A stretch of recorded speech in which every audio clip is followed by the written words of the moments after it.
Good morning, everyone. Welcome back to Blacklogic.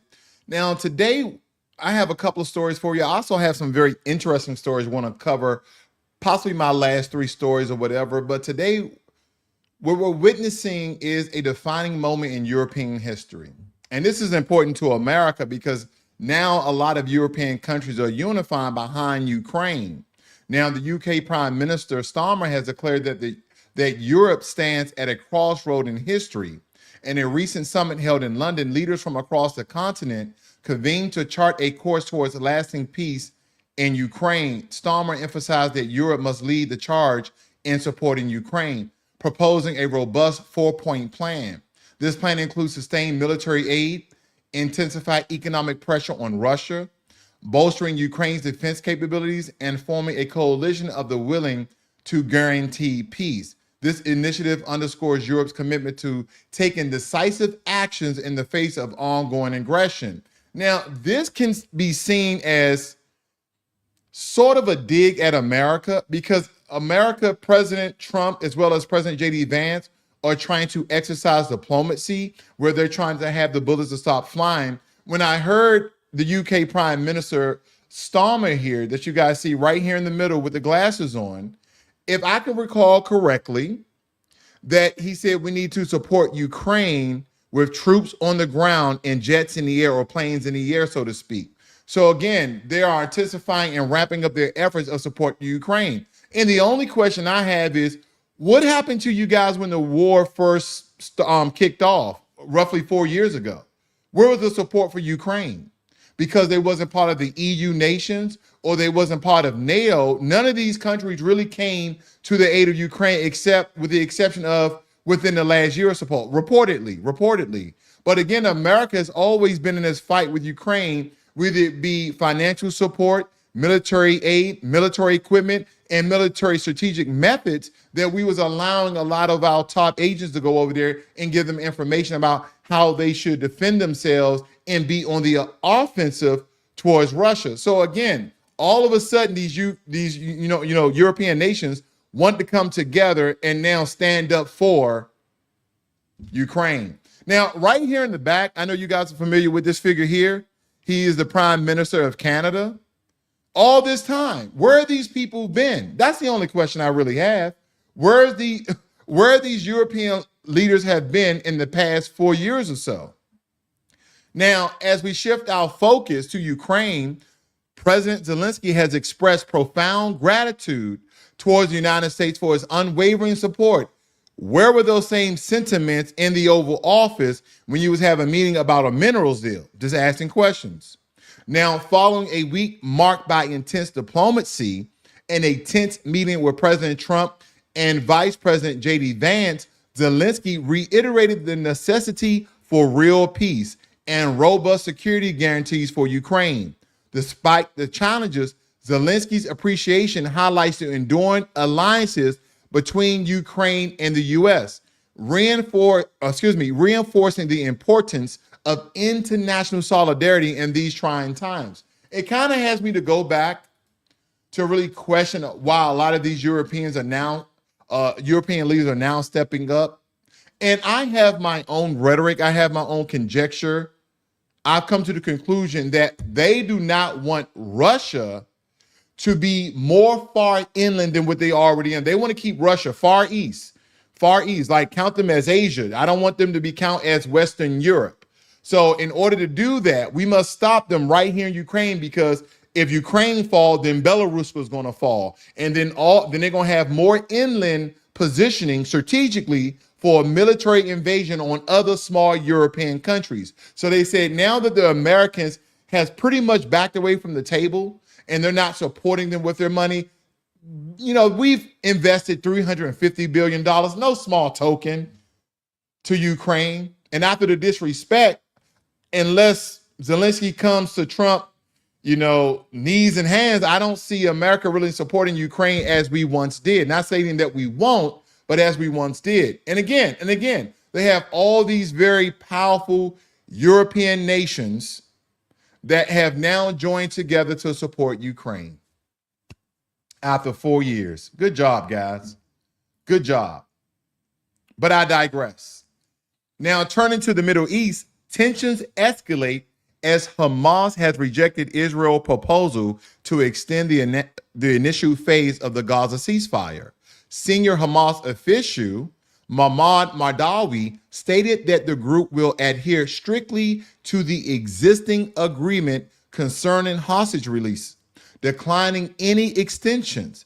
This development raises concerns about the fragility of the current truce and the potential for the renewed conflict in the region. And again, this is important to America because our president, our Trump administration has come out that we're backing Israel 100%.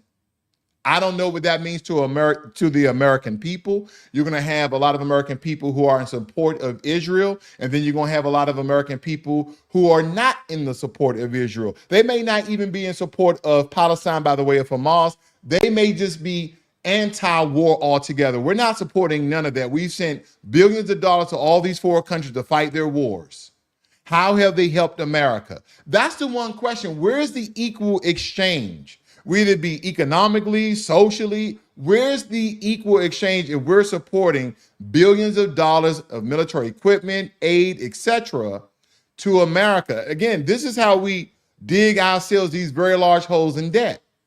So again, if America is going to fall because we overextend ourselves by helping other countries fight their battles, I wonder if they ever took a toll of people who are just anti-helping all of these other countries until we get ourselves out of the debt that we built for ourselves by helping all these other countries. And we're not just talking about USAID or USA. No. Countries that we have strategically helped with billions of taxpayer dollars from America to help them fight their wars.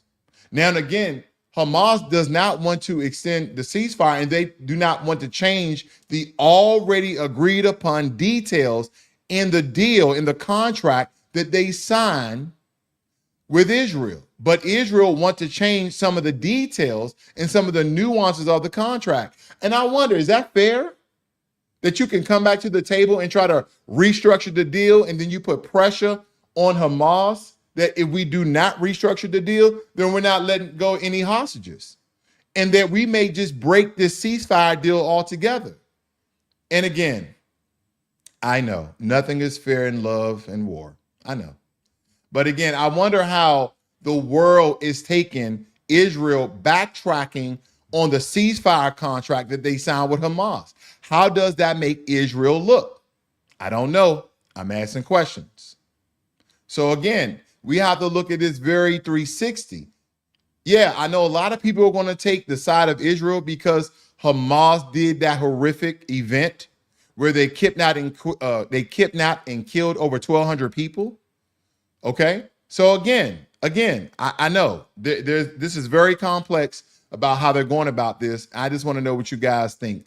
Leave it in the comments after the video has ended, or leave it in the chat as we're here live. Also, if you're new to Blacklogic, please subscribe to the channel, as well hit the notification bell so you know every time I go live or I post a video. Thank you for supporting the channel. Now, in economic news, the trade tensions between the United States and China and Mexico and Canada, okay, but the reports indicate that China is contemplating retaliatory measures targeting the U.S. agriculture exports in response to new U.S. import tariffs. And this move could significantly impact American farmers and escalate the ongoing trade dispute, underscoring the intricate dynamics of international trade relations. Now, from my recollection, either last night or tonight, the extended tariffs, the grace period that Donald Trump has allowed Canada, Mexico, and China will expire. I believe that either expired last night or that will expire tonight, if my memory serves me correctly. But nonetheless, look for tariffs to be imposed on China 20%, Mexico and Canada at 25% if things don't change the way that Donald Trump has, again, structured what he wants these countries to do. What he wants these countries to do. And that's very important.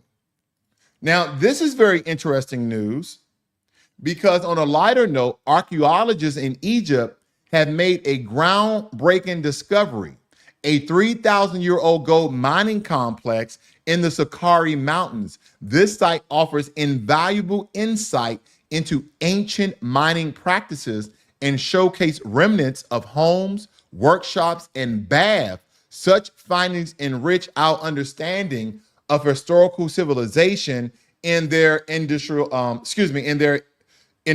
activities. Now, I made a short that got a little bit of attention from other groups stating that no Africans came to Europe and revolutionized the cleanliness of, bathhouses, sewage, and basically cleaning up the bubonic plague or the Black Plague that was ravishing throughout the European nation. They said no Africans did that, but here we have evidence of Africans, not Arabs, Africans, dark melanated hue Africans, having bathhouses and workshops, even in ancient Egypt. Now, a lot of people, again, they will state that, they were, olive color. These could have been Arabs as well. But again, the hieroglyphics, the original hieroglyphics, the older you get, you see that they color the people themselves to mirror themselves with dark melanated hue colorings. But nonetheless, I want you guys to look at this very quick video. They have some live footage here. That I want you guys to take a quick look at very quickly. This is the cube. And here we are. This is the corridor.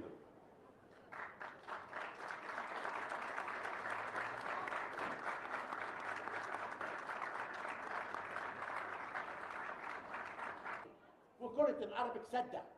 This sadda proves there is something behind that sadda.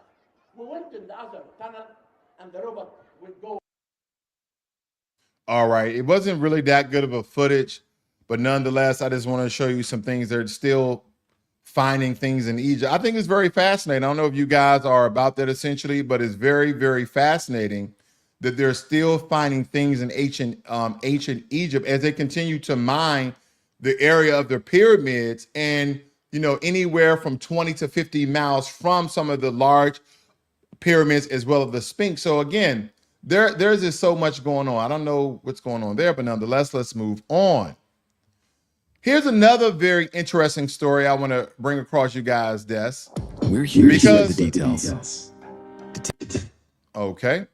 Now, in the financial sector, Citigroup, no less, Citigroup recently made the headlines for an astonishing blunder, accidentally crediting a client's account with $81 trillion instead of the intended $280.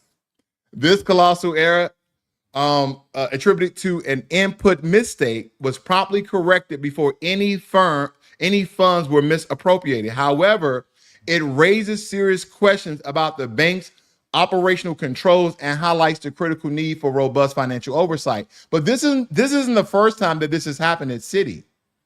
This isn't the first time. I want to point out a couple of other financial mistakes that Citi has made. It says in 2021, it accidentally sent revolved creditors $900 million when it really wanted to pay them $7.8 million in interest. In 2022, it lost $48 million when a trader who intended to sell a basket of shares for $58 million accidentally created a basket worth $444 billion and accidentally sold some of it. However, the Financial Times reported again that they credit a client's account with $81 trillion. $81 trillion instead of 280. Listen. This is a very fun story for me. Don't you ever credit my account with $81 trillion. I promise you. I have alerts when certain amount of money is deposited or withdrawn. If I would have seen $81 trillion in my account, Blacklogic will be no more.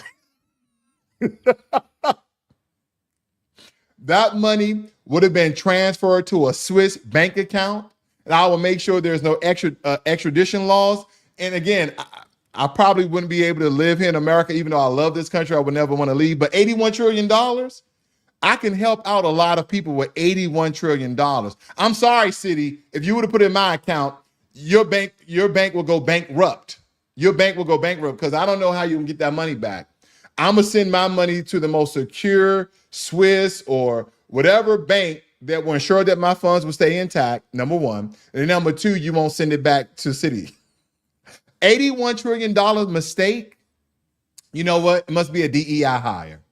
That's what that is. It must be a DEI hire. Now, according to the Department of Labor, you already know who leads the charts in DEI hires and who gets those initiatives. I don't need to point it out. Very interesting stuff, no less. Now, here's my last interesting story for you guys. Meet Europe's first black head of government in Wales. Yes, indeed. He is a Zambian-born lawyer, has become the first black head of government in Wales in the United Kingdom and in all of Europe. And this kind of makes me think of the other UK nations, the other United Kingdom nations that fall under, England, Great Britain, essentially. It really makes me think of them all together because if my recollection serves me correctly, when we speak about the United Kingdom and the countries therein, I believe that it's England, Scotland, Wales, and Northern Ireland. If I'm not mistaken, in Northern Ireland. It only takes France is not a part of it. Switzerland, Netherlands, none of these other countries are a part of it. It's just England, Scotland, Wales, and Northern Ireland. And when we think about these countries, Northern Ireland, does Northern Ireland have their own prime minister and or president? Because last time I checked, Northern Ireland doesn't have a president or prime minister as it is a part of the United Kingdom. It is governed by the Northern Ireland Executive, which is a devolved government, nonetheless. And the head of the government is the first minister, along with the deputy first minister. However, as of my last update, the Northern Ireland Executive is not fully operational due to political disagreements. Now, for the Republic of Ireland, also known as South Ireland, also known as Southern Ireland, has a president or prime minister officially.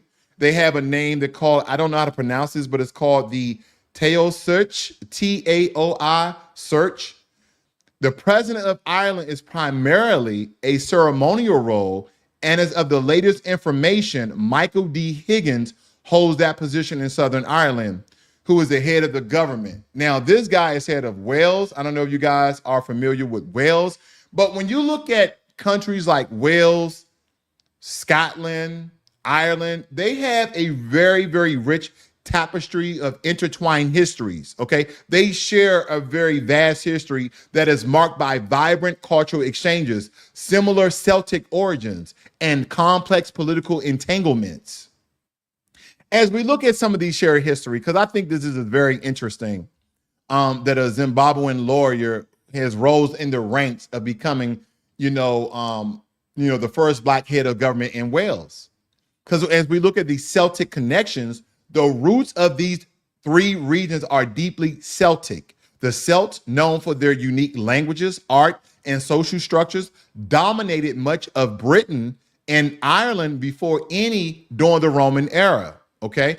And Irish languages all stem from Celtic origins, highlighting a shared linguistic and cultural heritage. They also share Viking invasions because all three regions experienced Viking invasions and settlements during the early medieval period. This introduced new dynamics into their societies, influenced local cultures, economies, and even genetics. Places like Dublin in Ireland, the Hebrides in Scotland, and the Isles of the Angelic in Wales saw significant Norse influence.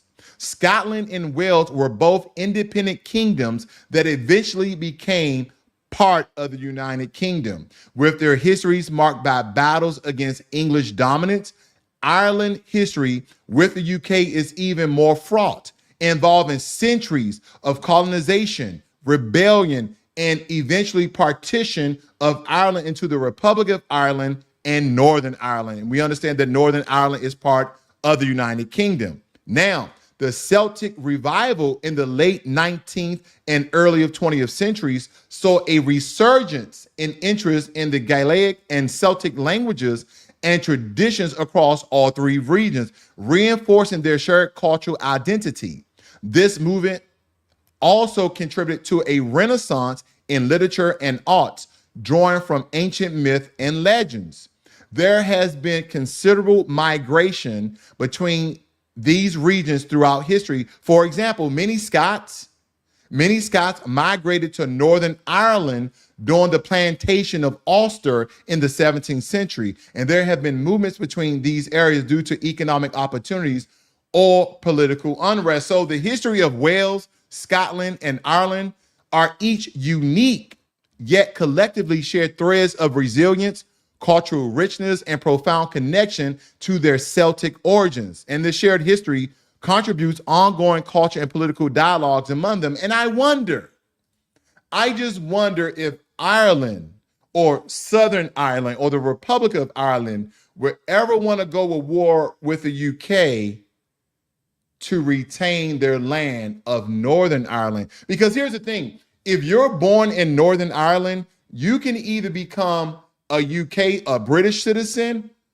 or a Northern Ireland citizen. And if you become a Northern Ireland citizen, are you still a citizen of Southern Ireland? I don't know. It's very complex nonetheless. Because again, remember you had East and West Berlin, now you just have Berlin. I wonder if Ireland is ever going to try to negotiate. I don't think they will ever want to go to war with the UK unless Scotland is on their side. Again, a lot of these Celtic countries, Great Britain, AKA England, they